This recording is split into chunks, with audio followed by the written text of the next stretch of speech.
Hey everybody, it's time for another live show, and here with me is Brian. Before we get to the questions, which you can just insert down there in the question and comment section, either on Facebook or on YouTube, this is our first attempt at streaming to multiple locations at the same time. So this is on Facebook, and it's on 2 YouTube channels simultaneously. So yay for us if it all goes well. And if not, I'm sure everybody will let us know. So the first thing we should talk about is what we have been up to this past week. So I've been driving the new Jeep Grand Wagoneer.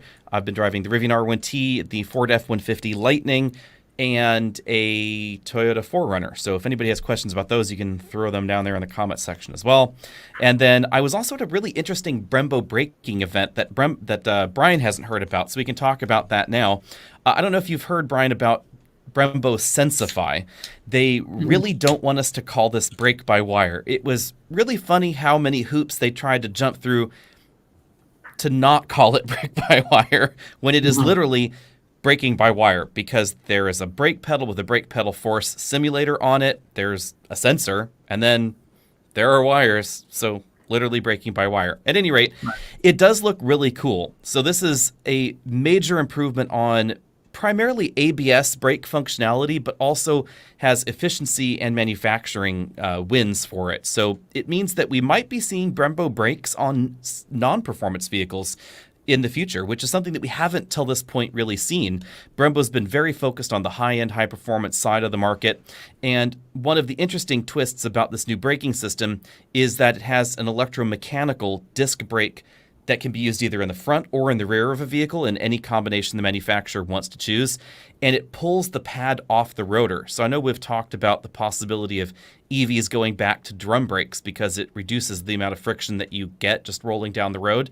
And this theoretically has the promise of being able to reduce that while also giving you good braking feel, because it's of course being done by the computer.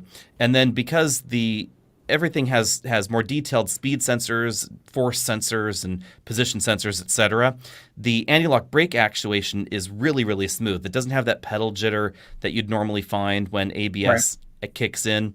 And it has the promise of not needing to bring the tires to as complete of a stop, yielding better steering motion. So as you're in a panic braking situation and you're seesawing the wheel side to side, you go exactly on the intended path because you don't have those wheel stopping moments. That's the claim at any rate. It definitely played along really nicely. They had 2 Model 3s out there, one with the traditional Brembo braking system from Tesla, and then one modified with this new system. Unfortunately, they had the regen braking on, so it was a little bit difficult to tell the exact behavior at the beginning of the braking event, one vehicle to the other, but it did look really cool, and supposedly we're going to see this system on some vehicles starting in 2024, and you'll be able to mix, or manufacturers I should say, will be able to mix traditional hydraulic brakes up front with this system. So the brake-by-wire system is then going to control individual little hydraulic pumps on the front brakes, and this allows them to have some redundancy. So if one brake fluid reservoir dries out, or one brake cable, or one brake hose starts leaking, etc., all the other brakes are unaffected in the vehicle, and it's better able to compensate for that because of the way that it's designed. And then you were, of course, driving, or not driving, but you were out visiting the Honda Civic Type R, the brand new one. So tell us all about Honda's Boy Racer compact hatch. Yeah, it was definitely more of a first date vibe. Didn't get too much out of the Civic Type R. We saw it in person. It was nice to see. They had 3 cars, 2 in white, 1 in red, and clearly they listened to a lot of people. They toned down the styling. Obviously, the new Civic, it was inspired more by the current Accord and all that, and the hatchback Civic sort of looks like a mushed together Honda Accord a little bit, and they just added the big wing and a few different upgrades to the front fascia, and voila, you have the Type R. And I think it looks really good. It definitely is something I would be more happy being seen in, because the current one is just, to me personally, a little outlandish looking. I know there are a lot of people who do like the look, and I probably can't speak because I have a car that does have a few sort of outgoing features to it as well. But I don't know. I think assertive styling. Assertive styling in your face, yeah. But the Type R had a big wing before. I would say the new wing on it is a little bit smaller. But if you saw my first look video, I would say the way they attach it to the actual body looks much more aftermarket than the current one does. So that was. Does it look like it's easily removable if you don't want it? It does, actually. I think it looks more removable than the current one does. So maybe that's why. But yeah, I mean, I kind of if I would want a smaller wing if I got one, but it looks like if you want to do it aftermarket, that might be easier this time around. Otherwise, differences, we don't really know anything about power. We know it's the same Yeah. engine. We know it's the same 6-speed manual, all just upgraded. Of course, you got flamed on that. People were saying that it's not the same engine because it has a different air intake. So, Ah, and Honda said it's the same engine. So for everybody out there, same engine, different air intake. It's the same engine that was in the last one and the one before that. It was Right. introduced on the 4th generation that we didn't get here. It's the same one. It's just been massaged. I mean, I don't think that's a problem, to be honest. If it's not broken, don't fix it. No, it's a good car. It's a good engine, and they didn't need to change it. So I assume it's going to have more power. That would be the hope. I don't, maybe. What did they say about power? They didn't. They really didn't say it. They just said it's the most powerful Honda branded vehicle they've ever made. It's the most powerful Civic Type R they've ever made. So it's going to have more power for them to say all that. But I don't know. We'll see. It could be 310 because it was 306. Yeah. Right. Yeah. Who knows?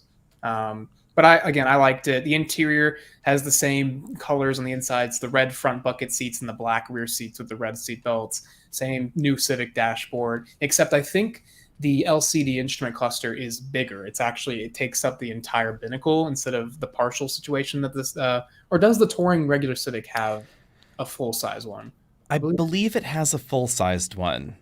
I'm sure someone will correct us down there, but it's my understanding that it has the big one because I thought it was weird that the CRV does not get the full cluster. It only gets the 7-inch one. So what is this? This one has, remind me again? It's a full size. Oh, full. Okay. Yeah, it's a full. The reason I said that is because I think even on the Civic Touring, for some reason I think there's somewhat of a bezel around it, but this one there was more. It seemed like it was even bigger. I don't know. I would have to see them right next to each other, but it seemed like it was bigger than the one you get in Touring, which is already a full-size one. So I don't know. But it had a cool screen setup where if you push the plus R button, which is a new drive mode, that's kind of like the V mode button on Cadillacs, or the N button. It's like a direct to the highest, turn everything up to the highest setting. That button will take you there, and it gives you that screen that has the vertical or the horizontal tachometer you get in like Audi models, and some other car companies that do that. So that looked really cool. You could probably adjust that further in the settings, but yeah, I mean, it's.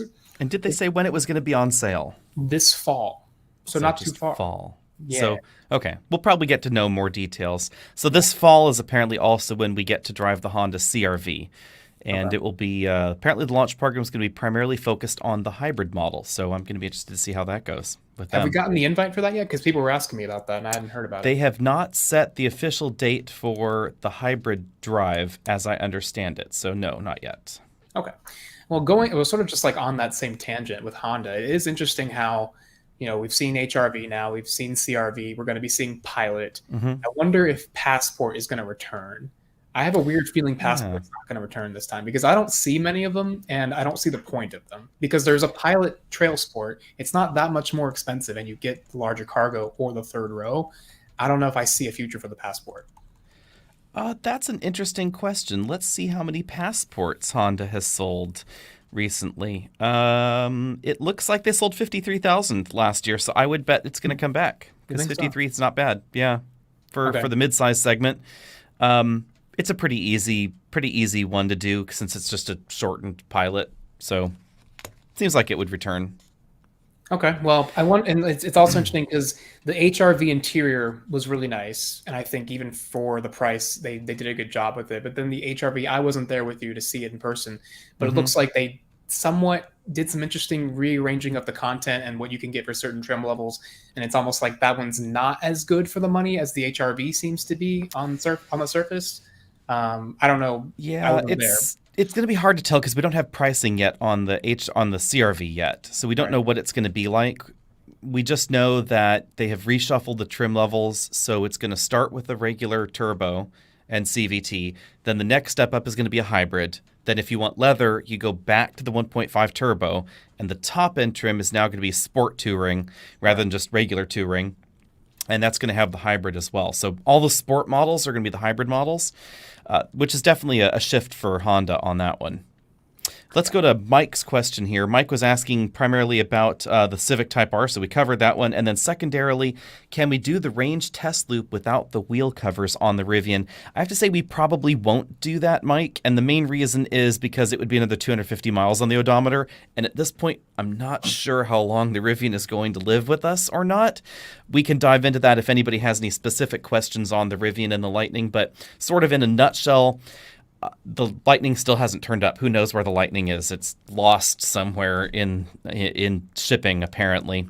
And Ford claims it is shipping. We've looked this up. We're given the VIN in May.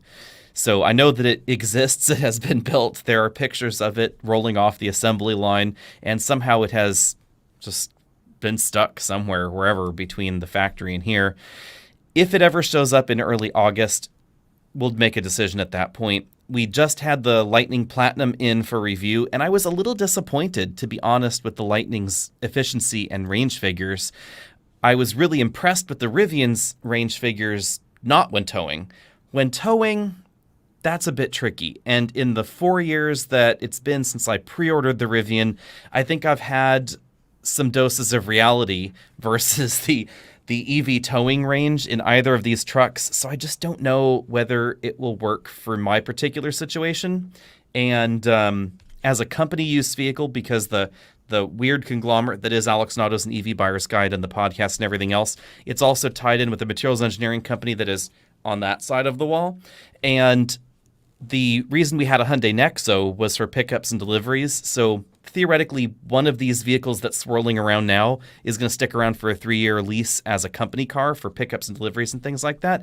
And I just don't know if an $80,000 pickup truck is the right vehicle for that. So fair warning, it is entirely possible that the EV6, the Lightning, and the Rivian R1T might all just get sold and removed, and they might be replaced with the plug-in hybrid Chrysler Pacifica. At any rate, with that bombshell out of the way, let's move into a different question. Want to answer this one from Naveen about Toyota's products. Naveen he's very, very negative on Toyota. He is. You want me to go? Oh, okay. All right. So he says, lately Toyota and Lexus have been putting out uncompetitive products that get schooled by its rivals hardly before it even goes on sale. Why would they even bother wasting billions if the end result is mediocre? Sip on that tea there. That's a good loaded question because Such a loaded question, really. Well, it's like they're not necessarily mediocre products. Let's just start there. There are aspects of what they're putting out right now that are competitive, that are, at least from a design standpoint or a technology standpoint, are cutting edge or are fresh and new. But then, of course, then the specs come out or the pricing comes out, and you're like, oh, well, I could get this Kia or Hyundai with this or this, and it does it more efficiently or whatever it may be. Or you might get this Honda that can do it better. I don't know. There's always these like, oh, but with Toyotas. And for example, I think the biggest example of that right now for me personally, from what I've seen this year, is the new Sequoia. And and Tundra not as much, but Sequoia was like, okay, it looks really good. I think it's the best looking large SUV right now, but it's basically I do think it looks good. Yeah. And I just don't think, but it's not even really a large SUV because you can't actually treat it like one inside. There are much more versatile vehicles that are a size class down on the outside. So it's like, now they did that because they wanted to make it a hybrid and make it more fuel efficient. But it's not even that much more fuel efficient. So it's like, you know, I would say my defense of Toyota in this is if you're the way that Naveen has obviously loaded this question, even though I know he owns a Toyota currently, clearly he is not the Toyota shopper that Toyota is interested in, because their sales have proved that the average Toyota shopper wants what Toyota is doing, and that is the ultimate business answer. Right. You might not like what a particular car manufacturer is doing. That means they're not making cars for you. You should go buy a different car. Right. You know, the people that want Toyotas, they're wanting what Toyota's putting out. So, you know, they want a full-size SUV. Toyota gives them a Toyota version of a full-size SUV, and that's what they're after. You know, I think Toyota was pretty upfront that they weren't trying to conquer any Tahoe or Suburban shoppers with the Sequoia. They're looking to keep the Toyota customer in the fold that says, you know what, I have a RAV4, maybe I just bought a boat, or I have some horses or whatever, and I want a full-size SUV to tow this thing, and I want to be able to still seat 7, and have 8,000 pounds of trailer on the back. And there's a Toyota option for that person that wants that. And, that's basically the answer. I remember them saying at the Sequoia event, like, yeah, we wanted to make sure we pleased and like impress the current Sequoia owners first. We're like, okay, we want to make sure this is something that they could see themselves trading up to. Then they're like, then we're focusing on pulling in new buyers, which, like that's a pretty honest answer, I would say. And then, we haven't had a live show in a while, but like since then, the Crown has come out, and that's a very controversial vehicle. We were both there for that. I like it. I think it's a unique looking car. I like it in certain colors. That two-tone situation might be a little too much. Yeah. But no two tones. But the problem with that car too is, Toyota, I've seen a couple of interviews with Toyota people, and I didn't even ask them this when I was there, but they're claiming it's not a replacement for the Avalon. But technically it is, because it's about the same size. Yeah. There's a sedan leaving the lineup, a sedan replacing the lineup. If they had made it more like a Volkswagen Arteon or a Kia Stinger with a liftback, maybe I would think a little bit differently about it, but it's just another sedan with a little bit higher of a ride height. And so, I don't know how that's going to do. And how much higher, we don't really know. It is worth noting that in some markets, they're calling that thing that we saw, they're calling it the Crown crossover, because there is a Crown sedan in other markets. There's a whole Crown family of things. Yes. I would not call it a crossover. I mean, the whole trunk thing is a problem. That's the problem. It honestly did not look like it had more than 6 inches of ground clearance. I would be surprised, frankly, if it was over 6 inches. So, but it is funny that they're trying not to call it a replacement for the Avalon when it's totally a replacement for the Avalon. I liked everything about it except for that two-tone color scheme. That was really my only complaint about it. And this is purely speculation, but like I was trying to sort of talk to Toyota people about what do they expect the pricing to be on it, and I was able to determine that it's going to start right around $50,000 and go up or around north of 60, fully loaded. Which is, that will be shocking. If that's true, that is shocking, because that's too much. That's too much. I will be intrigued to see what it actually turns out to be. Yeah. In the meantime, thanks John M for the super chat there. And then let's go on to one question here about the Max Pack R1T. I am intrigued by the Max Pack R1T as well. Two things we don't know at all, because they haven't said, are, will the Max Pack also have 11,000 pounds of towing capability? It seems like it will. They've implied that it will, but the additional weight of the pack may or may not change that. It is very likely to be less efficient than the mid-sized pack or smaller pack in the R1T, because weight is definitely going to affect your efficiency. It is also going to affect your range in a positive way. So if your range reduction in the mid-pack R1T is 60% or 70% or 50%, which can definitely happen, then you're going to see that same reduction in the Max Pack model, only you're going to have more range available because the battery's bigger. So that's probably pretty much what you should know. Let's move on here. If there's any, if you find a question there, just let me know here, and Brian and I will sort of troll through the questions here to find out interesting questions. This is a good one, though. New Tundra's turbo issue. So, Bruce, this has really been an interesting point. It proves two things. Every manufacturer can have a bit of a stumble when it comes to reliability, including Toyota.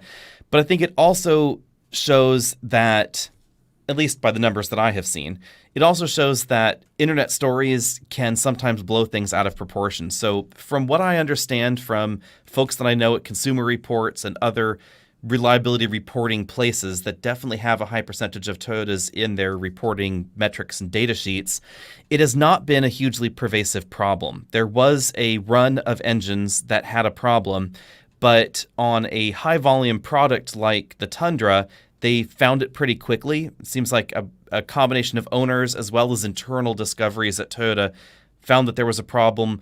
They made the appropriate warranty replacements and repairs, etc. And I have not heard of anything after that. So if there's anything specific that anybody's pointing to, go ahead and send links down there in the comment section so we can reference them.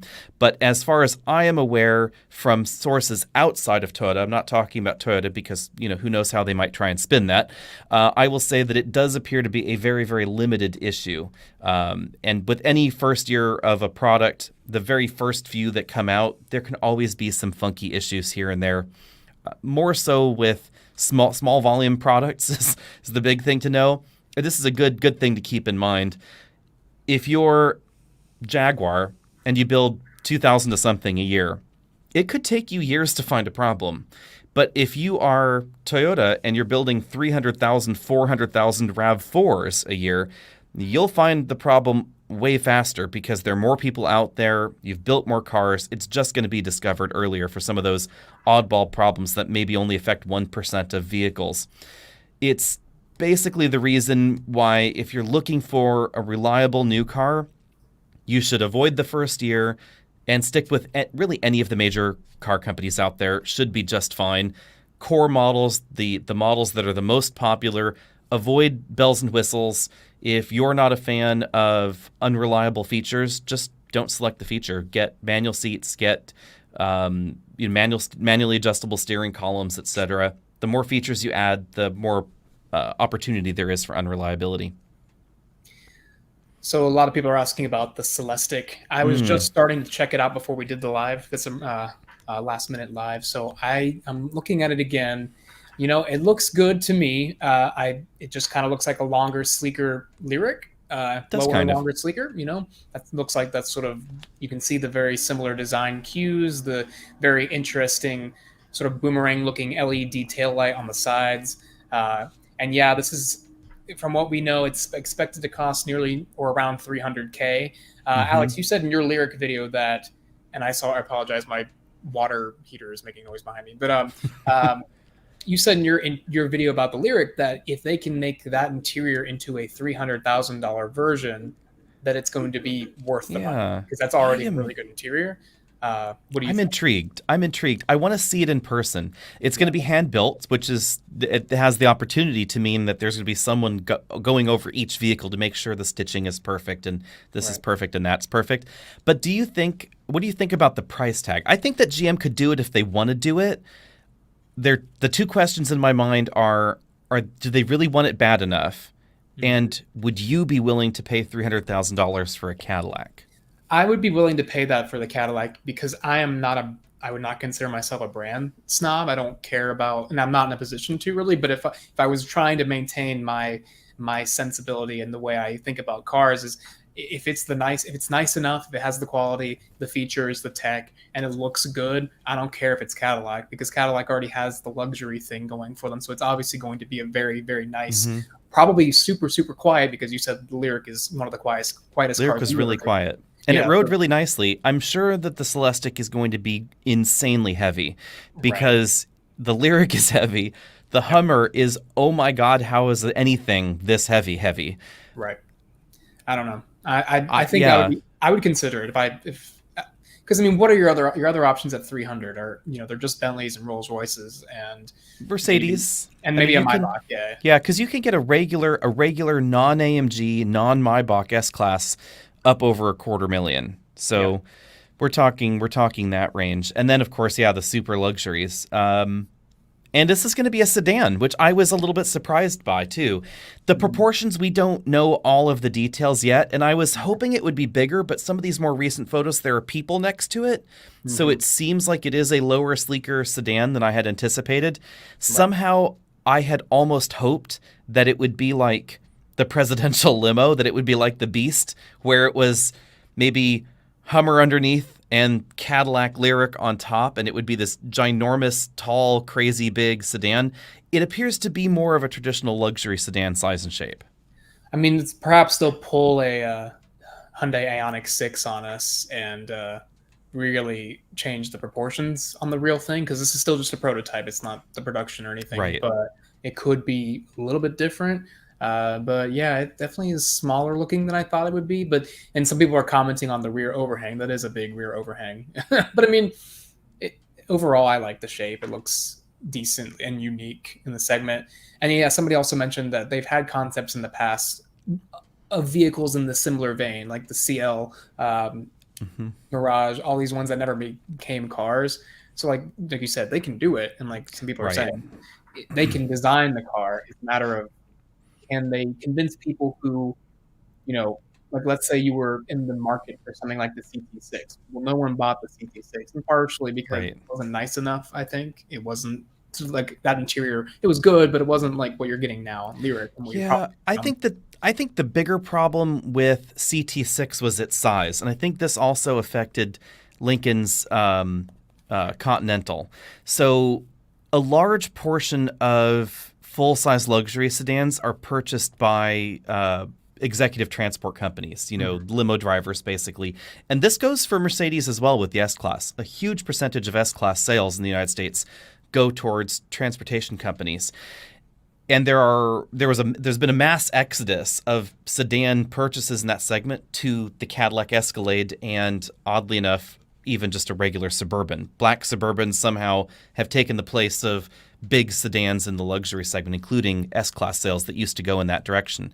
Mm-hmm. But the CT6 has a teeny tiny back seat, and so did the Continental. The back seat was so small that it really wasn't usable, and the trunk was small, right? So if you're in this business of executive limo driving, basically, what's the point when the back seat is too small for your customers?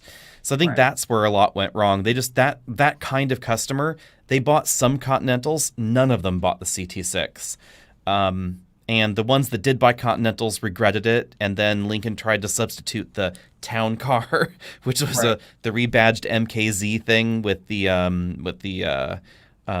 third row deleted, so that way the second row could be pushed back a little bit further. That was a little better. Whatever they called that one. The one that looked like a hearse from the factory. Yeah, the hearse thing. Yeah, it was MKZ, right? MKT, that's right, MKT. Yeah, the hearse one. And it was kind of hearsey looking, let's be frank. They did have a hearse version too. So, They still, I believe, or maybe they don't. I know they don't build them, but like I still see them. They're like people bought them because they look like that. Before I switch away from this one, Brexit is asking about any major changes for MDX Type S from 22 to 23. No. So if the model year is pretty recent, like it is with the Type S, there are very rarely changes to the next model year. So it's primarily going to be pricing and availability, and maybe some reshuffling of option packages there.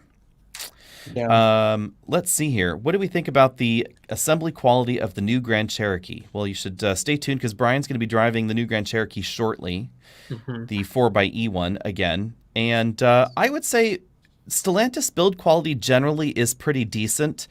It ranges from average to good depending on the vehicle that you're talking about. Parts quality tends to be fairly high in the upper level trims, pretty average in the mainstream trims. It all really just depends on how much you're paying for the Grand Cherokee. If you get the very top end trim, you get hand-stitched leather dashboard and door components, etc. Fit and finish there is pretty good.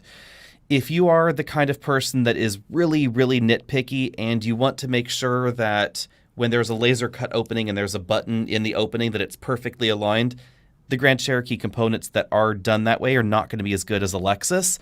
But generally speaking, I would say they're pretty similar to the average. BMW can sometimes have some seams that are off there. So I would say it's pretty similar to some of the luxury segment companies for a similar price. Don't expect top-end Grand Cherokee to have build quality of a Mercedes-Benz S-Class because it doesn't cost enough. I mean, I will say when we first drove the 4xe, the Grand Cherokee Summit Reserve trim felt very luxurious. Like it was super nice. Build quality seemed to be all in check.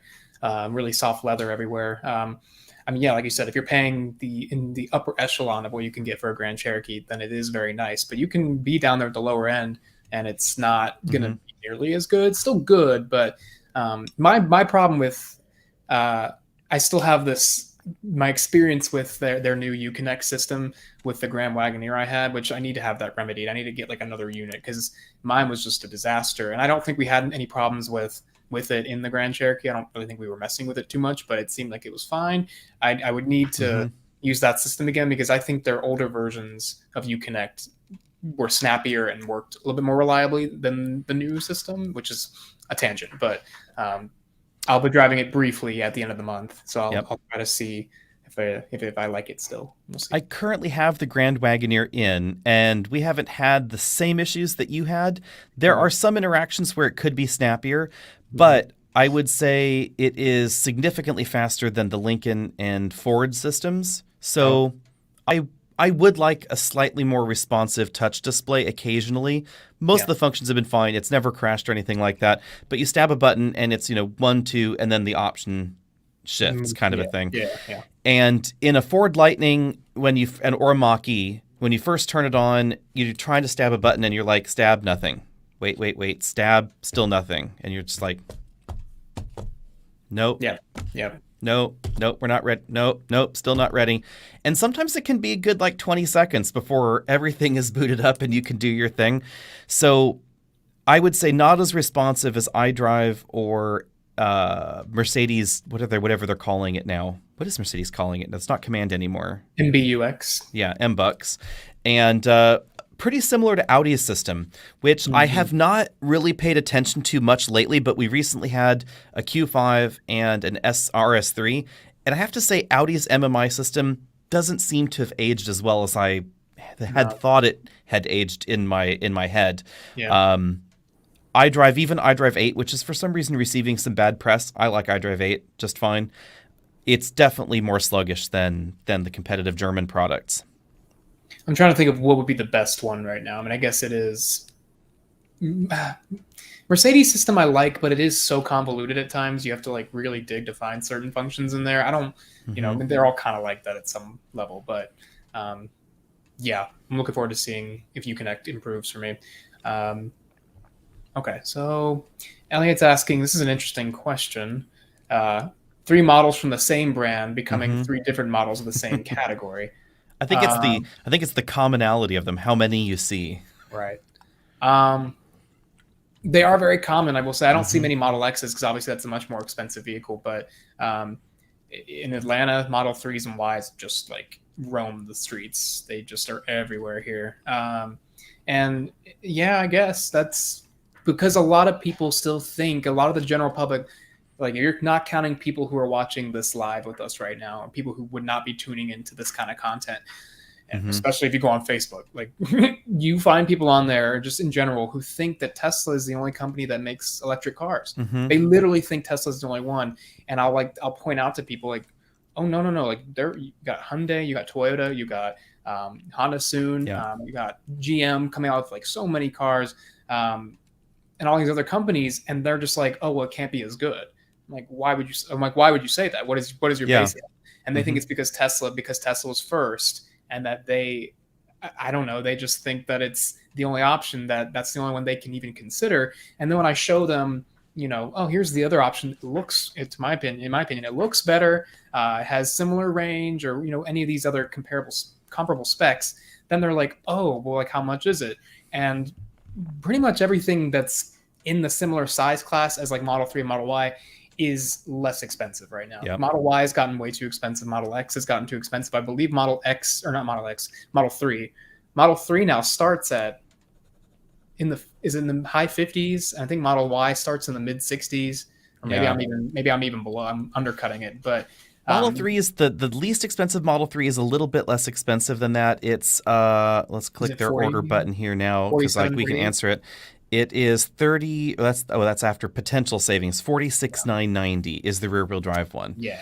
But if you want the long range model, which most people are probably going to want because that's the over 300 mile rated one, that's 57,990. So it's a pretty big jump up there for the bigger battery pack. And it's worth noting that people that want that long distance vehicle, not just for road trips, but for the faster charging, the base Model 3 charges pretty slowly because it does not use the same battery packs or the same battery types and technology that we find in other Teslas. Tesla's really been rah about cylindrical cells. There's a huge push from the Tesla fans that cylindrical cells are the way to go and everybody must have a cylindrical cell. Well, Tesla doesn't use that in all their Teslas. Model 3 uses pouch cells in that base Model 3 because of cost and efficiency reasons. And as a result, in their particular design, this is not universal with all pouch cells, but in their particular design, it also results in slower DC charging. So that base Model 3 charges slower, but it lets you get a Model 3. Right. And then the average cost of an EV, well, people are talking about how, the average cost is assumed to be pretty high. And yes, that they are high because, this is a new, still, emerging technology that they have to figure out how to efficiently produce, and effectively make a car that people will actually want to buy. And that's not going to be a $30,000 car, and it won't probably be for a long time. Tesla almost there. They thought they could do it, but the Model 3, their production issues and the fact they realized, wow, we actually can't produce this at the price we thought we could. Same with Rivian. They hiked the price up there last minute by, what was it, like $12,000? Yeah, I mean, the Rivian was always a luxury truck. It was always And expensive. yeah, and let's be honest, the Model 3 was always a luxury car as well. But for some reason, there's this weird conjoining of Tesla fans and anti-Tesla people that say, oh, it's not a luxury car. And the Tesla fans want to say it's not a luxury car because there's this hope that somehow it could be an electric Corolla one day, which it will never be. No. And then the anti-Tesla fans say it's not a luxury car because they think it's not nice enough to compete with the BMW 3 Series. But when you look at who's buying a Model 3 and a Model X, most of the sales are coming from luxury car companies. Sales conquests are luxury car shoppers that are considering these because of the price tag, the performance, the handling ability, etc. A Model 3 with wide grippy tires, summer tires on it, etc., 0 to 60 times under 4 seconds. In what world is this a Toyota Corolla comparison? It absolutely is not. So why would the price tag ever drop down that low? Tesla's not investing in 100 horsepower motors to make their Tesla behave and perform like a Corolla. They're not investing in torsion beam suspensions in the back to make the rear suspension cost what it would cost in a discount car. None of the design development direction at Tesla is going after mainstream mass market stuff. The profit margin isn't there. I just had this argument with someone recently that was complaining that Ford's gross margin isn't as good as Tesla's. Like, why would it be? They're not selling $65,000 cars. Tesla's average transaction price is over $65,000. Actually, it's almost $68,000, as I recall last quarter. It's more than $25,000 higher than Ford's average transaction price. This is an apples to oranges thing. The average transaction price of a Tesla going out the door is very Mercedes-like. That's the segment that Tesla exists in. And it's good business for them because that's where the profit is. If Tesla's going to make a profit, make a go of being a company that sells 1 million cars, maybe 2 million cars a year at some point in time, they need to be selling luxury cars for luxury car prices to make ends meet. Right. And of course, we can't discount Tesla did wake the giant. It did. They started making the cars. At first, people were skeptical in them because they started off with a Lotus Elise with a battery in it. And I was like, oh, it's expensive. It doesn't go very far. Then Model S came out, and it was like, oh, okay, this can be. And at the time, I was younger and maybe more naive, but I thought that was a luxury car when it came out. It seemed like it was a super nice car. Yeah. And now it's so old, like it's there. Like other people are saying, it's got competitors now that are the same price or less, and they're actual luxury brands with luxury car interiors and close specs, maybe not all hitting the same marks that a Model S fully loaded would hit, but that's an over $100,000 car. I would rather get a car. Yeah, they've still got that impression of what a luxury car is. Like it or hate it, for the Tesla fans and the Tesla haters out there, whatever you may associate with, Tesla is the benchmark in the EV segment. In whichever segment Tesla is competing in, they are undoubtedly the benchmark. They have the volume, they have the brand, ambassadors out there, I guess you could say, the owners and fans. That is the benchmark. Everything must be compared. Yeah. And I think this is the last sort of thing I'll say on this is if, you're not in the position to afford, or if you're not in like the sort of like the area where you can go home and plug your car in and you can afford a car that's already $80,000 and you're considering electric, I still think plug-in hybrids are the best way to go. It's the best middle ground between you can still plug your car in, but you don't have to rewire your whole house for it, and you don't have to worry about range because you always have that backup from the gas engine. So people who are considering switching from a hybrid to an electric, I would say consider a plug-in hybrid first if you don't think you're ready to make the full financial commitment that an EV might require. Because I mean, there are a lot of buildings and land, like if you live in an apartment like where I live, they're not going to install charging stations here ever because the infrastructure. This is an old building. There are tons of reasons why they can't do it, and they just won't do it. And there are a lot of instances like that around the country, and it's just for some people in some places just not realistic to own one. So I think if you want to have the similar experience and get in the HOV lane or get some incentives, plug-in hybrids are really, and there are a lot of more plug-in hybrids out there than people think, and they're all pretty good. So I don't know. That's what I Yeah, think. just depends on what you're looking at there. Mostly looking at- So this guy's asking us about the Elantra N. You drove the Elantra N recently, as I recall. I did, but I didn't have the manual. I had Ah, the okay. 8-speed DCT. Yes, so I won't have a manual Elantra review for you coming, but I do have a DCT. You can ask me any questions about the manual though, because I do drive the Hmm. Veloster N with a manual, and it's the same transmission. I'm Yeah. planning on making a video on that on my car soon.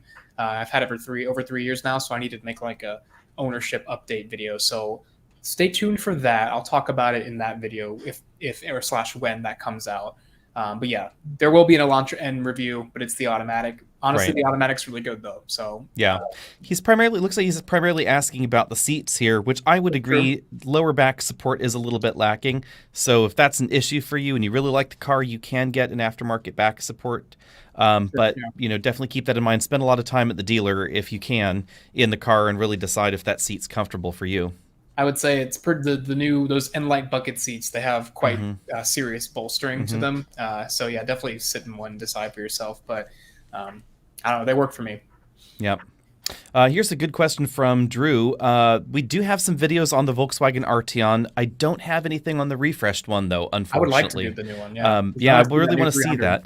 The 300 The problem apparently is that Volkswagen's had a lot of production parts constraints, and so the production of the new Arteon was really delayed. And last time I was at a Volkswagen event, we ended up driving the older Arteon because the newer one wasn't ready yet. On the A6 all-road, I keep asking for one, and one has not turned up somehow. I do love the A6, and I would say if you are looking for something in that category, I would get the A6 all-road over the Mercedes option, the E-Class all-track or all-terrain or whatever it is, whatever all-thing that Mercedes is calling there.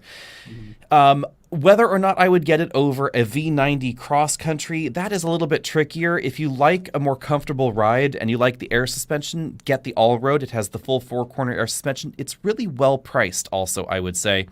I do like the design of the V90 a bit better, and it's a little bit roomier on the inside depending on the dimension you're taking a look at. But those are pretty solid options, and I would choose either of them currently before I got the Mercedes-Benz E-Class wagon, because the Mercedes is quite pricey for what you get. Yeah, yeah. And you've already driven the very fast version of that wagon. Yes. The RS6. What a beautiful car. Yeah, Audi's wagons are lovely there. Let's see here. Comment on the new CarPlay ecosystem. I have not heard any auto manufacturer they had a talk list of about them this. that said that they had a list of, I think they did. I know there are car companies that say it's coming, but I don't know exactly which features they're going to support is a question mark. Yeah, I want to say there was something, I saw something recently where one company was like, we're not doing it. Like there was, I think it may have been BMW, but it was BMW's pretty all in on CarPlay. So I think it may have been Porsche then, because it was someone like that where they were like, we don't think that makes sense for our cars. I could see Porsche saying that. They don't have a. So you can check and see if you can find any list there on that one. So, that might be current CarPlay. It has a whole list of. Yeah. That might be the current version, but yeah, I don't know about the new stuff. Yeah, there's a whole bunch of the new CarPlay experience, I think, is probably what Brent is asking about here, where it's the whole dash that they were previewing that can go in there.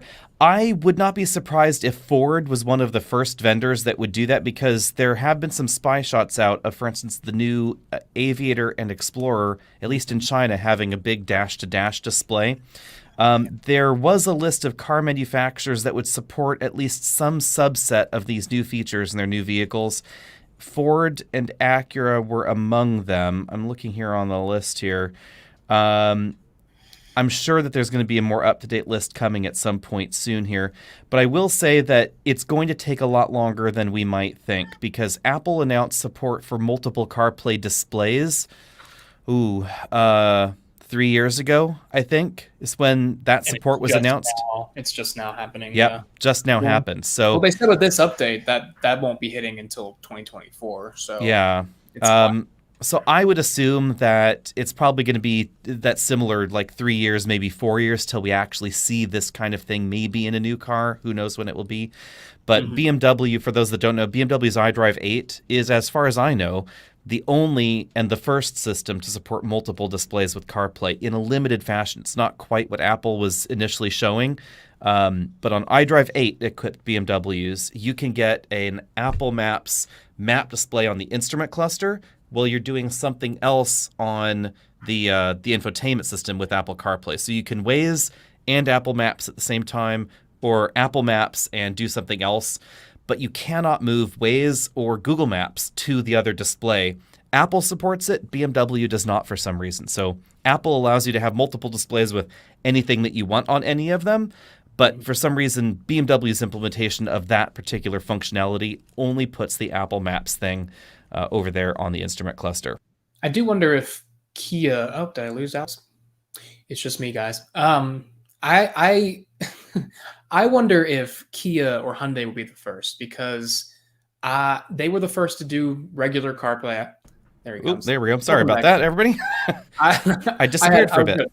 I had it, but I was saying I wouldn't be surprised if it was Kia or Hyundai who got it first, because they were the first to do the original. The Kia Soul was the first car to get CarPlay and Android Auto. So maybe they'll be first again with this, but I don't know. This is a whole different ball game, and if they do it, it's probably going to be on an electric, like the EV9. By the time that comes out, maybe that would have it, because it's probably going to have some big display setup that could really support that system. But I don't know. We'll see. Yep, here's an interesting question from Warren about Volkswagen's ID4. I have not heard any reports saying that they're not moving on dealer floors. I do know that they can't build enough, and Volkswagen has had some severe part shortages worldwide. This is the big reason that ID4 has gone wrong in the United States, because they're none of them coming from Germany. There were some wiring harness issues because of the war in Ukraine. So this is not chip shortage related. This is Ukrainian war related. There's a big, huge harness factory in Ukraine that has been disrupted by the war. It's affected BMW and Volkswagen, but apparently it seems like the ID4 has been a major victim here. And the factory in the United States was still pulling parts from this factory. So the production in the United States has been delayed by, I want to say, 9 months, because I was touring the factory last year in the dog and pony show of the factory's up and running. Look, we're making pre-production models. Absolute silence since then. That seems to be the big reason why. So it appears things are finally rolling. Volkswagen has finally announced that the factory will actually be turning up production models by the end of the summer. Oh, I thought they already put one out. Didn't they just like recently, like last week, say the first one just rolled off? Yeah, first model, it's tricky to see exactly, how that goes, because the first model may not actually go to a customer. We'll see. Right. But it should be really going by the end of the summer. And they're also going to be building the smaller battery pack here and the all-wheel drive models. So that will lower the price on the ID4. It will get the production kind of back where they want it to be. But I think that the big problem sales-wise for them is not that nobody's interested. It's that everybody's interested. They just can't get one. So... let's see. Here's a good one. Thanks for the super chat here. Hyundai and Kia seem to be so far along with their EVs. Why are American brands so far behind? What's your take here? I don't know if GM is the only one that I can, because like Ford Mach-E came out, Mustang Mach-E, but like nothing has really happened since then. GM is just like constantly coming out with announcements of cars that are coming out in like a year or two, but nothing has Lightning come out. And then Lightning, yeah, sorry about Lightning. That's it really. Like there's nothing else we know of on the Ford side that has like tangible. There's any tangible evidence of. At least that I'm aware of. Well, we know that they delayed some. We know that they pushed things back because there was going to be an Aviator, right? There's going to be an electric. There were going to be electric full-size SUVs and mid-size SUVs, but they're producing tons of Mach-Es, so they just pushed those all back and said, let's just focus on the one we can build. So I guess it depends on how you want to look at it with Ford. General Motors has had lots of promises, not a lot of delivery. And Ford's had a lot of delivery, not too many future promises. And then Stellantis, it's like, okay, Chrysler is going to become our EV brand, but by 2028. So it's like, Eventually. We'll see with them. I do believe that they will be the first to do the electric minivan. They were the first to do the plug-in hybrid minivan. I feel like they have the experience to maybe Mm-hmm. make that happen. Because I don't know. I mean, Toyota. I thought Toyota would be the first hybrid minivan, but they were late in my opinion on that. I mean, not late, but later than I expected. Yeah. Now it's Or are here. we going to be honest and call the Kia EV9 an electric minivan? I don't know. The spy shots are they are looking like it's going to be a big Kia Soul. Like that's what Yeah. it's starting to look like. Yeah, so I wonder. And then of course the ID Buzz, Mm-hmm. but that's 2024 Yeah. for us here, and so something else might be out by then. Who knows? Probably not. I don't know. Yeah. My personal take on this one would be GM obviously has sold more EVs and plug-in hybrids than the Koreans, mind you. So Correct. put that aside. They're old. They're not modern ones. Right. But they have sold more than collectively the Koreans have so far. Ford is still selling more EVs than Hyundai, Kia, and Genesis at the moment put together, it looks like. Exactly how that will continue, it looks like the Koreans are probably going to edge ahead. And how General Motors enters the situation, we don't know. Mm-hmm. Ford would love to sell more Mach-E's. They don't have the production capacity. And it looks like Hyundai and Kia were better positioned on production capacity in Korea. They have probably some better supplier agreements, a little bit more forward thinking, et cetera there. It's a difficult question because EVs are still a very small percentage of new vehicle sales. So this is sort of like saying that, a car manufacturer in the 1940s was late to the diesel party or was late to automatic transmissions, which obviously they were, but at this point in time, it doesn't really make a difference because everybody has one and it took a while to get there. So I think it's going to be the same buildup until EVs are, if they even get this far, until EVs are 50% of new car sales. It's really hard to say that anybody is that far behind on anything. We're still talking about vehicles that sell only slightly ahead of manual transmissions and diesels when we're talking about a year-on-year basis. Right. Most recently, because of higher gas prices, EV sales have really shot up and EV demand has really shot up. We just don't know where the ceiling is on those sales numbers. But if we're simply talking about last few years running, it's not an enormous percentage of sales yet. Right. Right. Here is a good question that I get a lot, and I've spoken on a little bit. And here, feel free to jump in if you have any specific questions here, Brian, because I know that I'm a bit more knowledgeable on the electrical side of things here, but follow me along. So at this point in time, when it comes to EV charging, 800-volt EV charging is getting a lot of press. Hyundai and Kia and Genesis advertise it a lot, so does General Motors and Lucid as well. But when we really look at charge rates, you don't actually need 800-volt charging stations to charge most of those EVs at their maximum rate. For instance, Tesla supports 255 kilowatt peak rate charging, no 800-volt system in a Tesla. But about 255 kilowatts is the most you can really do on the 400-volt nominal architecture. And it all has to do with the amount of current you can push through the pins on the charge connector. About 500 amps is considered the realistic top for the charge connectors that we're all using, whether we're talking about the absolute latest version of CHAdeMO in Japan, not in the United States, CCS in the United States, or the Tesla DC charging connector currently. About 500 amps is the absolute max. So if you want to charge faster than 250 kilowatts, 255 kilowatts, then you need to increase the voltage to get more power through that same connector because the current, now you've hit your current peak. So all you could do is increase voltage. Now, when you look at this you say, well, okay, that's how that works, then clearly a Porsche Taycan is only barely above that peak. It only barely needed to be 800 volts. Probably didn't even need to be 800 volts, let's be honest. It could have been 500 and it still would have charged at 270. Right. The Kia products, they don't need to be 800 volts yet, but they're future planning. So the rationale behind it in the Kia products and the Hyundai products is if you design everything for this now, you can mix and match components for later. So the motors are all 800 volt native. It does result in slightly lower weights in the vehicles because some of the conductors can be smaller, but we're not talking about a huge weight savings here. It's maybe a few pounds, not a big deal. It is interesting, for instance, that General Motors Ultium family of products is only 800 volt native in some respects on some of the vehicles. The Hummer truck, it's an 800-volt native vehicle, but it has 400-volt motors because everything else in the Ultium family is primarily a 400-volt vehicle. Lyric's 400 volts. We don't know about Celestiq yet, but we know the Blazer is going to be a 400-volt EV, etc. Because in those vehicles, the voltage is determined by the number of modules the battery pack has, and you have to have 24 of the modules to get 800 volts. The only one that supports 24 modules is the Hummer EV at the moment. So that's kind of how that stacks up there. It might be more important in the future, especially if we see broader support from other car manufacturers, which does appear to be growing.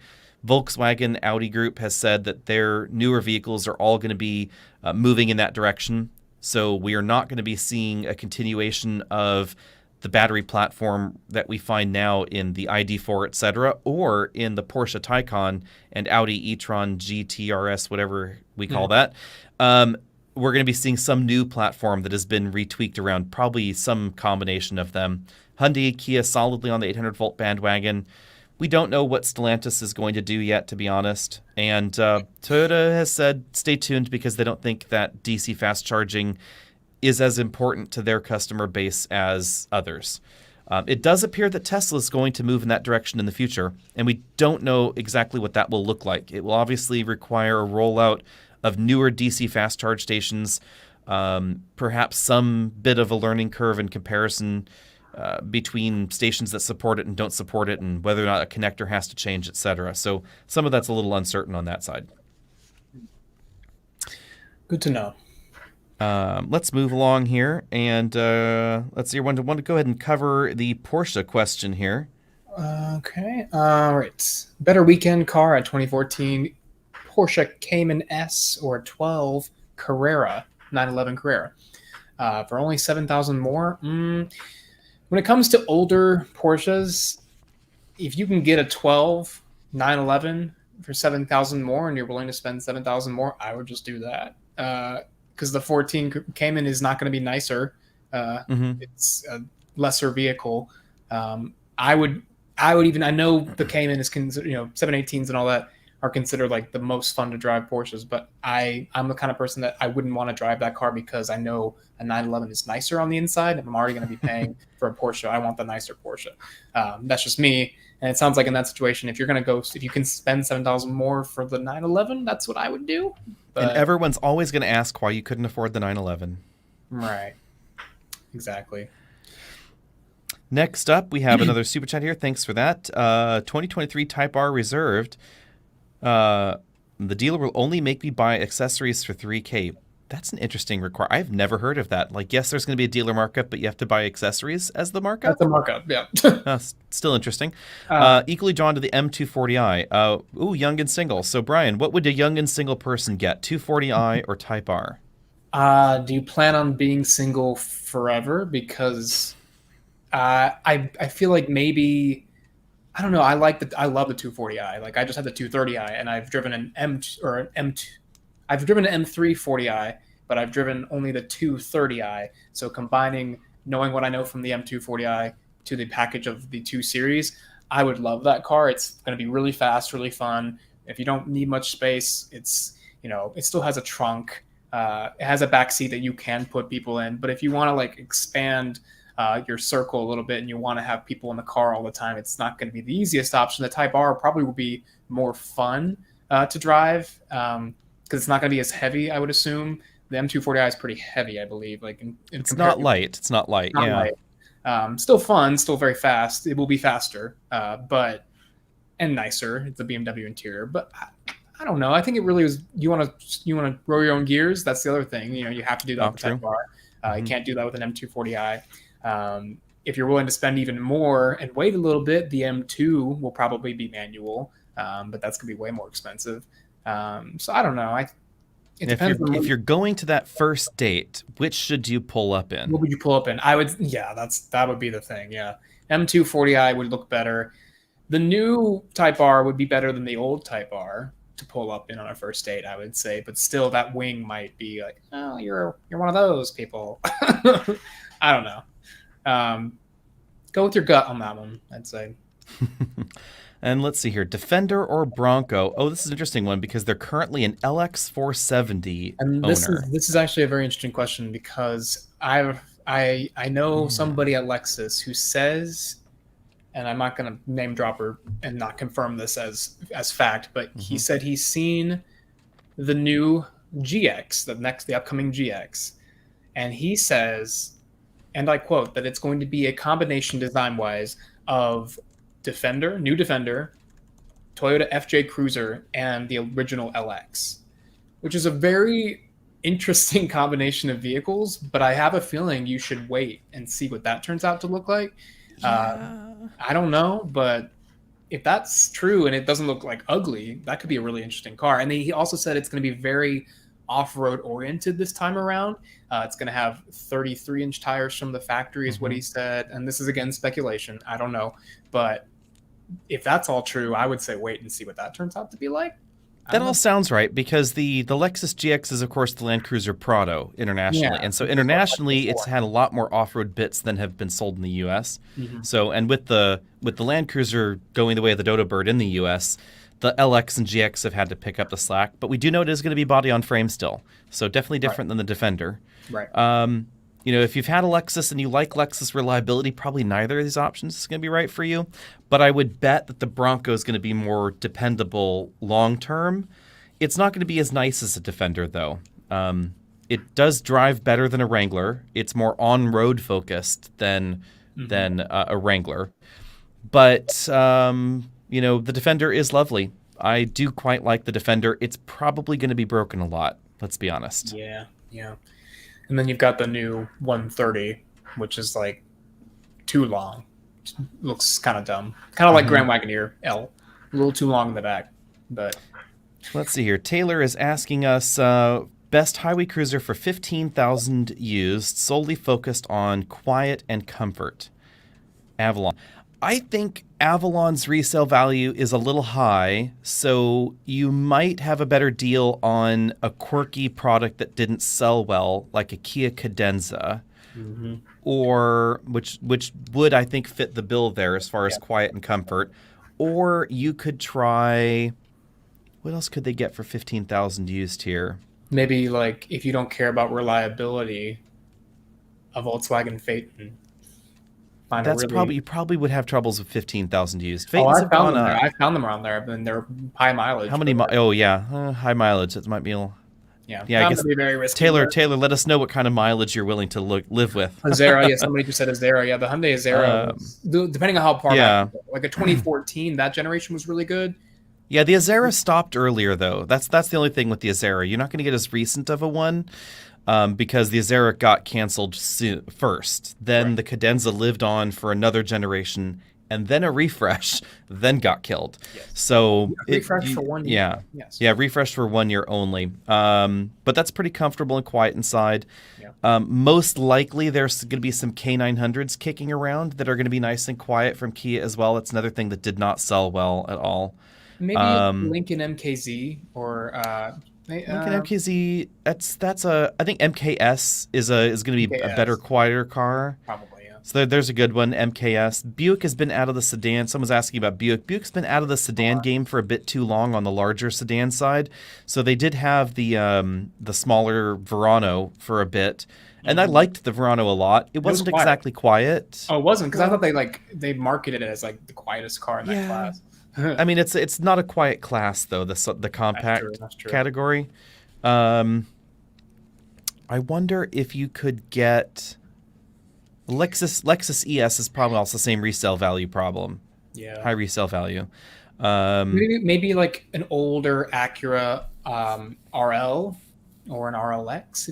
RLX is probably too expensive, but RL might be an option. Even TL, but TL is a little sportier, so that was probably louder. Yeah, less comfy. Yeah, there are a few options out there. Someone's asking about the Impala. The Impala is actually not a bad deal there. It was fairly quiet in that generation and pretty large, and it lived on for a decent amount of time. It did, yeah. There was also a hybrid Impala. I would only recommend the last generation they made. Yeah, there was also a hybrid Impala, which was pretty quiet. So I would say any of those options might be solid ones to take a look at there. Let's see here. Someone's asking, how long do we have to wait for an efficient sedan that isn't a Tesla?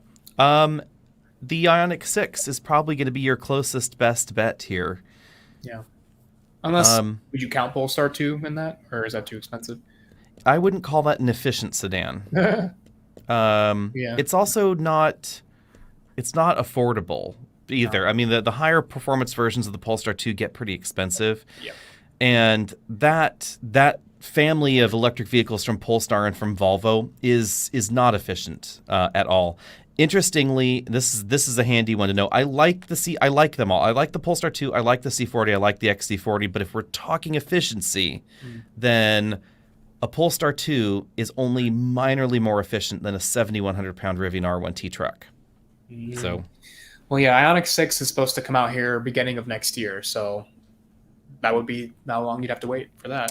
They're talking specifically LFP batteries for cycle durability. Difficult to tell. We also don't really know what the cycle durability will be like on the eGMP platform vehicles, to be honest. They do have a long battery warranty.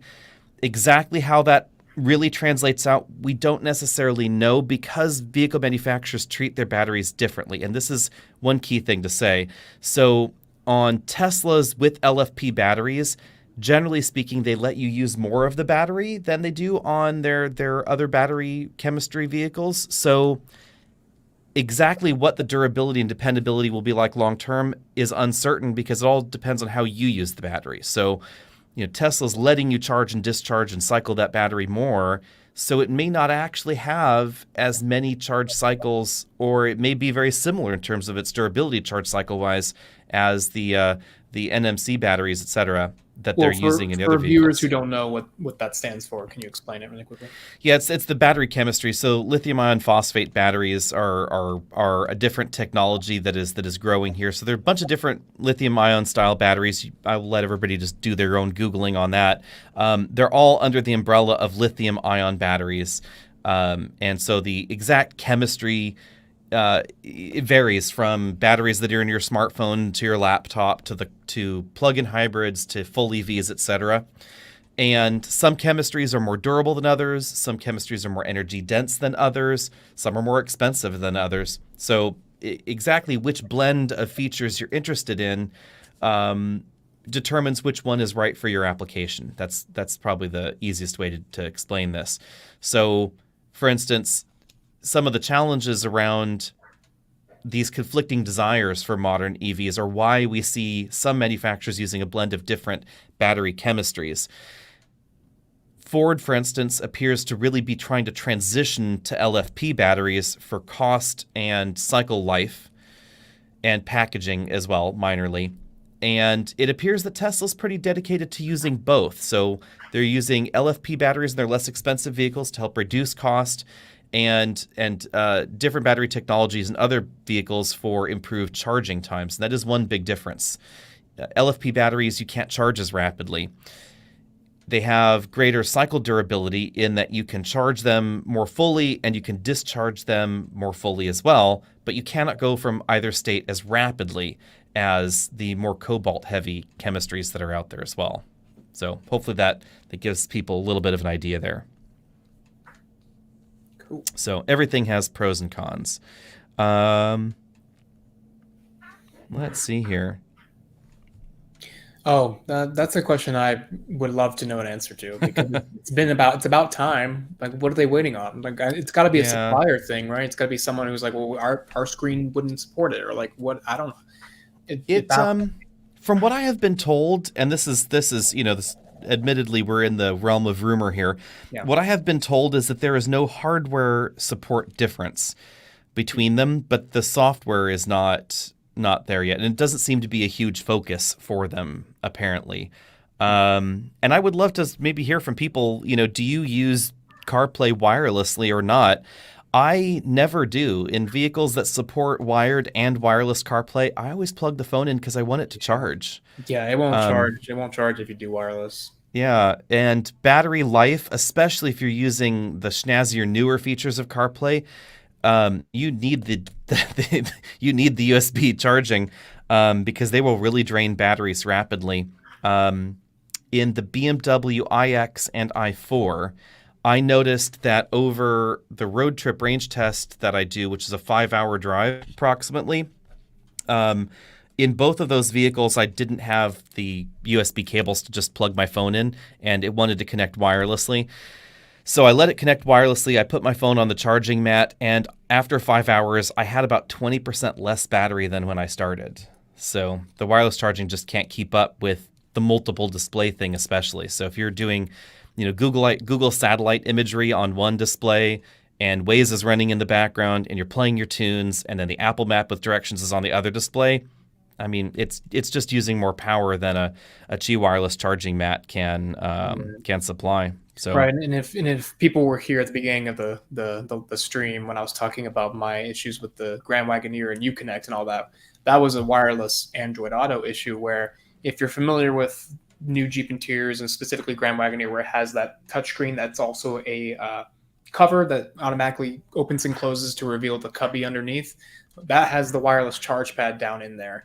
And when you close, when I had my car, you would put the phone, my Android, my Google Pixel, in there, close that back up so you could access the massage features because I want a massage, but if you closed that screen back, my phone would lose GPS signal down in there.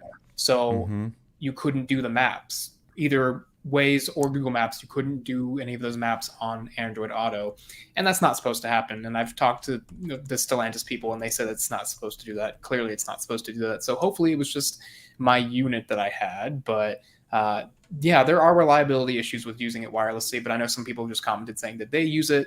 I mean, if it works, use it. If you're not worried about the charge of your phone, then by all means. But on a long road trip, it wouldn't work for most cars. Right. And it's like I'm looking at the details here, and currently with the latest version of iOS here, it looks like 7.5 watts is still the maximum charge rate.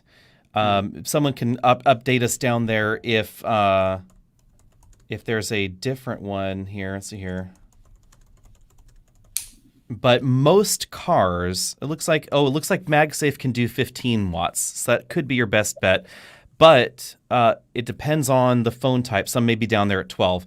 But none of the wireless charging mats that are in the vehicle will do that because it's not the same charging standard there. It's slightly different. So that's why the wired connection is the preferred here, because almost every new vehicle sold in North America will support a 20-watt charge through the USB connections in the dash. And with all of those things on there, you're going to be using just over that 7 or 8 watts that's actually available to you. So, if you have a MagSafe adapter and it's in your car, yes, you can do that. But then at that point, why didn't you just plug it in? Because you still got a cable dangling around everywhere. I would rather just plug my phone in. That's just me. Especially if you're on a longer journey. I don't ever have a 2-minute, 2-second commute. So maybe if you're just dashing around the corner to something, wireless would be a little bit quicker. But yeah, that's not just me. So let's move along here. And what happens here? Let's see. Oh, Naveen's got lots of questions today. When is EV infrastructure going to be at parity with the average gas station? When the average vehicle on the road is an EV, that's kind of an easy question there. So it's going to be a while. When you see Buc-ee's with electric charging stations, then you'll know. That'll be it. Oh, this is an interesting question. Audi Q7 or MDX Type S for a winding, snowy road. They're actually going to be fairly similar in feel because they both have more weight on the front axle, but they both can send more power to the rear axle under certain conditions. So actually, they'd have a relatively similar feel when equipped with similar tires and tire sizes would probably be the best way to answer that one. It'll come down to the infotainment systems. Here's a good one. How available are Hyundai and Kia plug-in hybrids in your area? I know they're EVs. They're having troubles, obviously, stocking enough. But what about the plug-in hybrids? Well, from where I am, they've made it hard to point out. Like if you see a new Santa Fe plug-in, you can't immediately tell it's a plug-in because it looks just like the hybrid or even the regular ones. It's usually just the badge in the back. Now they've done a good job at making them look like the normal version. So in terms of glancing at cars on the road, I'm not able to really tell, and I don't really have the numbers on that, but I mean, I'm starting to see more when I see them parked and I look at the back and I see the plug-in hybrid badge on the like Tucson, Santa Fe plug-in hybrids. I've seen a few recently, and when I see a few, that means to me that they're selling because it's like more than a couple. I'm not out in California now. That a couple times I've been out there, every time I'm there, I'm like, this is why. Well, the difference between Brian and there is all the cars go there first, and everyone starts getting those over. Like if a car just comes out on sale, Kind of true. People get them there in California first, and then the rest of the country gets them. And so that's why it takes a while. Like here, you don't see the brand new stuff until like a month. You don't start noticing it as a driver until a month or so into the sales cycle of a new car. In terms of California, though, like I've been there and I saw stuff that just went on sale, and I was like, damn, I saw 2 new Honda HRVs and they just went on sale. And that was there for like 5 hours. So, I don't know. It's hard to tell, but yeah, especially when it comes to plug-in hybrids and EVs, they definitely prioritize California first because the bulk of sales are here for those type of vehicles. And then, of course, the ZEV states next. This is a good point here. 2 things from Matthew, actually, because I saw one else here. I don't believe that this particular thing is a thing because, of course, Kia and Hyundai do support wireless CarPlay, just not on the big screen. Right. So there's no fundamental problem with how they choose to do that internally. It just appears to be an internal software thing there. But Matthew does make a good point here with home charging. So yeah, depending on how you want to look at it, with an EV, there are more charging stations than gas stations because everybody has a plug at home. Now, whether that plug will work with your EV driving, style and actual number of miles a day, et cetera, and whether it's conveniently located, that's a whole different question. So definitely a thing. And he's saying that they don't get Hyundai or Kia EV or plugins in Nebraska at all. That kind of makes sense, I guess. Yes, I have heard this. And that's partially because of the dealer network. So remember, your dealer will have to either, your dealer may be able to order them, let's put it that way. Sure, they should be able to order a plug-in hybrid if you want to, but many dealers in some of those more rural areas just won't stock them because they don't think they'll sell. And it's hard to blame them if they have had vehicles that they have pre-ordered or whatever and have just sat on the lot for a long time, and maybe they're burnt by that. Who knows? But you can always ask them if it's something they can order. Now, I know currently there are a decent number of states where Hyundai and Kia EVs are not yet available. The plan is 50 state availability eventually, but because they currently can't produce enough vehicles for the demand in the states where they are sold, not a lot of incentive to try and expand it to a whole bunch of other states where you wouldn't have enough production volume to actually sell them there either. Now, I will say I haven't seen too many Ioniq 5s or EV6s here. I really haven't seen many at all yet. When I do, I'm like, oh, there it is. But yeah, they're not proliferated yet, so we'll see. And Georgia wasn't one of the first states to get them either. Georgia, at least the Ioniq 5, it was not on the list when it first came out. They're selling them here now, but they weren't first. This is an interesting question here about Tesla opening up their network for non-Teslas. The first thing I would caution is that this is going to be a very slow roll. So we don't know exactly what this is going to look like. We know that Tesla is chasing some sort of credits, apparently, and that's the primary reason that they seem to be doing this. But we know that it's going to require either new stations or adapters. So they have indicated, and the rumor mill is indicating now, that the version 4 of Tesla's supercharging stations may have a CCS plug as well, unless the world shifts and Tesla suddenly decides to add CCS connectors to their own vehicles, mind you. But that's what it looks like. It looks like it might be either version 4 stations, or it is possible that they could start rolling out adapters that are somehow tethered or available there at the charge station site. It appears that they're not going to make people buy their own adapter, although that is entirely possible. This could be a deal where Tesla says, hey, our network is open to everybody, but you get to buy your own $700 Tesla to CCS adapter. Some of those details are just uncertain at the moment. If and when they do open it, there does not appear to be any indication that Tesla is going to try and create some sort of segregated network where Tesla owners have better stations than the others. It appears that it's all just going to be tossed into the same basket. We also know, however, that Tesla's CCS adapter for the US does work. So if you have a recent model Tesla, it may or may not be available on Tesla's store just yet. I'm sure someone will correct me. But the South Korean adapter that has been out for a while, I know people that have bought one, had it shipped to someone in South Korea, had it shipped to them in the United States, and it does work on recent model Teslas because the software has been finally updated to make that adapter work. But there are a lot of caveats. The maximum charge rate is not overly fast. So I believe it peaks at around 150 kilowatts, something like that, with the adapter. So it's definitely going to be slower than going to a native Tesla station. It is a little on the bulky side. It's a little on the expensive side. And it's a little awkwardly shaped depending on the version of Tesla you're looking at, which is why Tesla has recently sort of massaged the charging door location on some of the vehicles to make the adapter fit a little bit better. So all that keeping there in mind. So we'll see exactly how this will all go in the end. Let's see here. Are you worried or aware of this situation? Cablegate. I have not heard of any issue with the hybrid cable issue there. Yeah, we don't know. I assume you mean Prime, because yeah. I Yeah. haven't heard about that. Tell us if people have seen any details there. Let's see here. Milton is looking to buy an MDX. Do you think the V6 would be more reliable than the Type S long term? I probably would say yes, but this is just the Ouija board talking here. So no specific reasons other than just generally speaking, the more power you put on a performance vehicle, the more likely components will be to wear early. It's also simpler because it doesn't have the adaptive suspension system, etc. So probably it's going to be a little bit more reliable. And so here's a good one for you. What do you think of this styling trend? Well,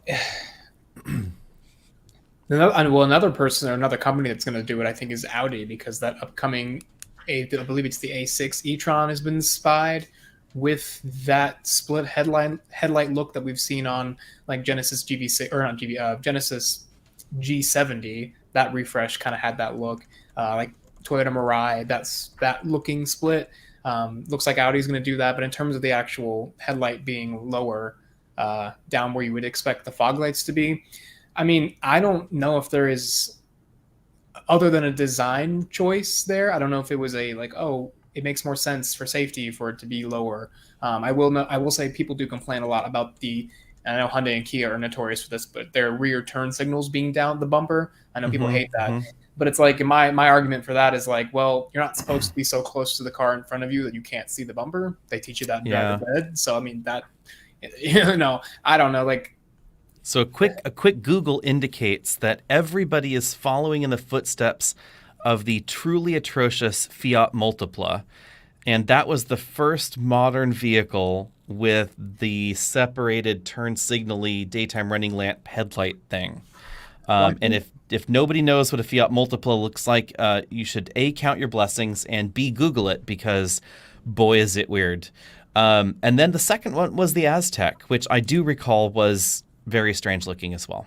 And then the one that I remember that had an impact that I remember it clearly was the current Jeep Cherokee before the refresh. That was polarizing, and now everyone does it. And it's like, okay. They switched back to not doing it, or did they? Because the refresh? They massaged it into a not doing it, right. Because there was kind of a pushback, and Hyundai and Kia had started doing it right around the same time. I think that the Cherokee came a little bit after, but the current Cherokee, they went back to just one headlight module and I think it was a good refresh. That really fixed it. That front end was. They didn't change too much, which is interesting. It looks what they did worked. Yeah, what they did worked, because people really were confused by that thing. The general reason, as I've been told, was that they wanted to give the front, especially with the Cherokee, they wanted to give the front a very slim, sexy look, but the technology to make LED headlights standard was not there yet, so they were expensive. So they still needed to have Cherokees with halogen headlights and HID headlights, etc., which just required larger modules.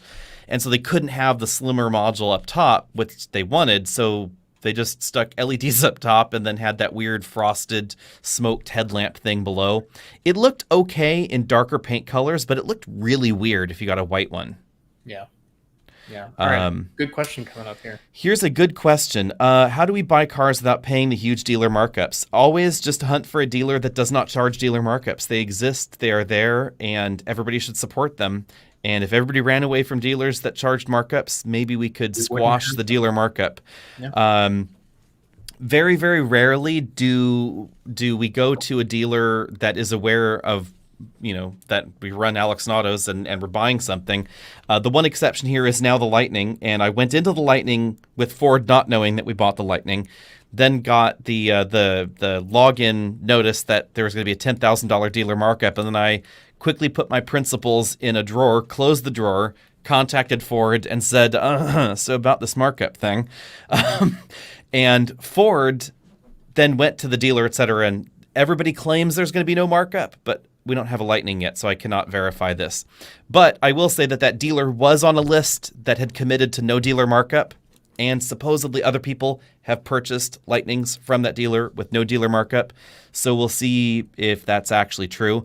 I know that there are some Google databases you can probably hunt around there where customers will put dealers that are not charging markups on new vehicles. It is getting harder and harder to find, though, because right now there is a massive problem with supply in the automotive industry. I believe at the end of this year, we're going to be lucky if the United States has about 13 to 14 million new cars sold. And by all indications, the running demand is about 16 million for the United States, which would be the best-selling car year ever in the United States. But supply constraints are just such that they just can't produce that many. So there are dealer markups on most vehicles if you are just casually looking. But it is still possible to do it without. Let's put it that way. I'll put out that there is a crowdsourced website called markups.org. If you go on there, it's kind of like Waze. You can report what you're finding in terms of this dealership tried to sell me this car for this markup or no markup, whatever it is. And you can go on there and see what everybody reports and be like, oh, that dealership's doing all these cars marked up, blacklist them. So it's like a crowdsourced thing. If that's something you're really interested in looking into, maybe I would say look at that for sure, because that's a nice resource. Markups.org. This question, I don't know if we want to make this our last question or not, but this is a good one because this is an important new EV from GM. I personally think it looks to me like a Chinese knockoff of what the Blazer EV should have been. That is how I feel about it. I don't know what it is about it, but the front end and the side profile, they look like knockoffs to me of what it should have been. Like, I don't know if anybody agrees with me on that. Like, it's weird. It's not a bad car. I mean, it's somebody was asking, is it bigger than the Equinox? Yeah, Blazer EV will be bigger.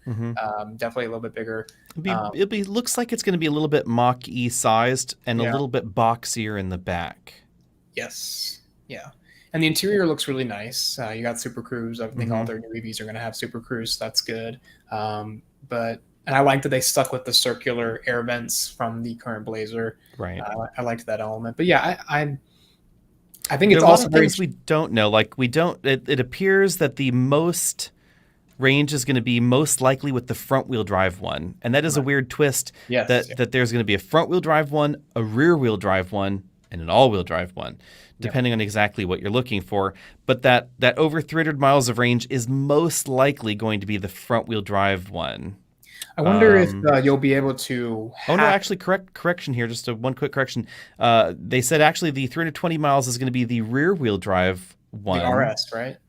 320 miles in a full charge. Says with available rear-wheel drive, but the RS it says will also be available with front-wheel drive. So that's kind of a curious one.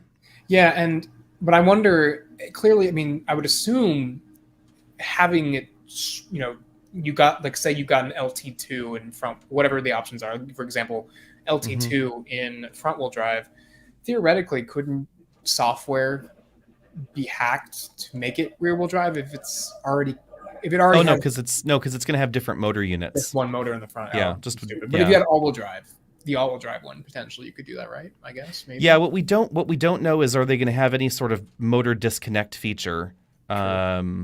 to like we see with the eGMP platform vehicles to try and improve efficiency. So some of that is a little uncertain at the moment.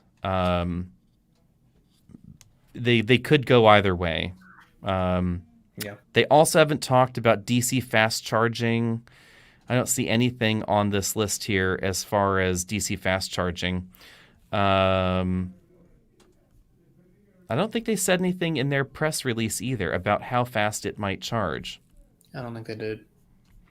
They have said there's going to be a really quick one. There will be a SS with wide open watts mode for 0 to 60 in under 4 seconds. That's 557 horsepower. But I would be willing to bet that it's still going to be slower and charge slower than the eGMP.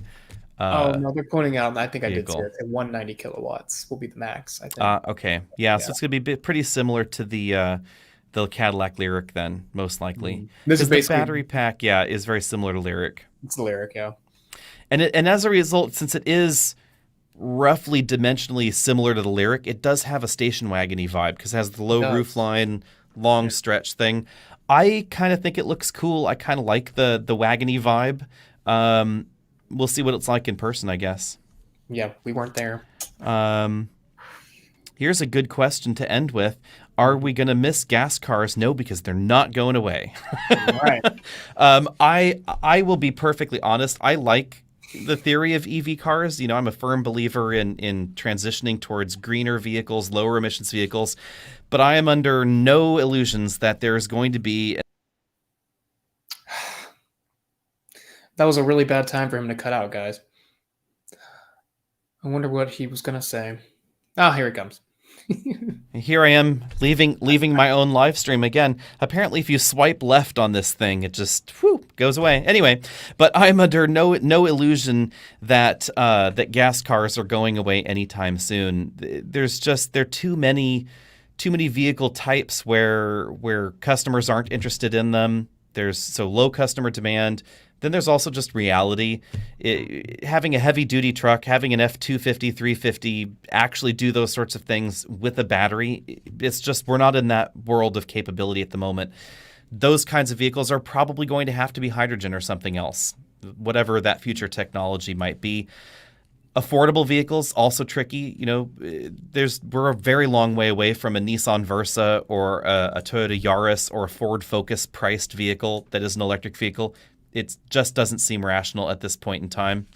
So those segments obviously are tricky. Anybody that lives in an apartment currently in the United States, where that's a lot of America, the reality is driving an EV can be complicated. You may have to DC fast charge. I mean, it's like you can't charge your EV at home, right, Brian? So like you had to DC fast charge when you've had the Lightning, or the Ioniq rather. That is definitely a significant life change versus a regular gasoline car. And it's easy for some of us to sit high and mighty that say, well, I can charge at home, I can charge at the office, everybody should do this. It's so much easier than a gasoline vehicle. If you are not in that situation and you cannot charge at home, then it most certainly is a very different kind of lifestyle choice. Yeah.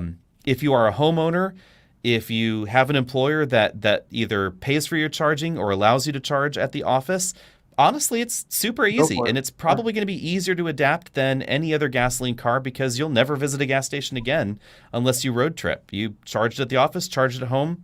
That's all you do. Never stop again. But if that's not your situation, then yeah, it's going to require some pretty significant changes in addition to possibly paying more. We talk a lot about no compromises or low compromise EVs. The vast majority of those are luxury EVs. BMW iX, perfect example. Absolutely fantastic EV. It's a no-compromise EV. It is better than a BMW X5 in many ways. But it's also $85,000 starting. Goes up to $120,000. So it's easier to make a no-compromise EV there. Are you going to be able to make a 300-mile EV for $20,000 with the size and accommodation and everything that would go into a Nissan Versa or whatever other thing you're talking about, a Chevy Trailblazer, a Hyundai Venue? Absolutely not. That is not in the realm of possibility at the moment. So for that shopper, there is nothing that exists, and there's nothing on the horizon either, really. The closest you could get would be a Chevy Bolt or a Bolt EUV, and General Motors has reduced the price, and I'm really glad that General Motors is attacking that particular segment because they're basically the only one that is really trying that. We have the Kona EV. It's more expensive. And then we don't have the Soul EV anymore. That's gone. The Ioniq is gone. Ford does not have an inexpensive EV the anymore. Leaf is still around, but the Leaf is still not around. going to last Leaf long is in current bad. form. Leaf is getting replaced theoretically. And then we have a Mini EV, which is not exactly what a discount shopper might be after. It's certainly not going to get them the range they might need, over 100 miles, etc. So as Brad is saying, like, that's a hybrid. Exactly. That's the thing. So it's going to be a while till we see that kind of motion. But anyway, that's my philosophy is, the sedan is dead, but the gas-powered whatever is certainly not dead. It's going to live on for quite some time. So there we go. Existential conversations. Yeah. Well, everybody, thanks for watching, and we will catch you all next week. In the meantime, be sure to remember that there are a bunch of different channels out there. So if you want to see the podcast that occasionally features Brian, sometimes always features Tim. So Tim Mosso from Watchbox. We're over there on the Auto Buyer's Guide podcast. You'll find us on Google Podcasts, Apple Podcasts, Spotify, wherever else Brian has sent things. Brian does the editing for that one. And of course on YouTube as well, so you'll find that channel there. If you want to check out more details on my home solar setup, on the off-grid setup, you'll find that on the Mountain Garden channel. If you want to talk about Rivian towing, range, how it compares to Lightning, etc., you'll find that content over on EV Buyer's Guide, and then all the usual stuff, again, over on Alex and Autos. So with all that advertising out of the way, we will see you all next week. Have a great weekend, everyone.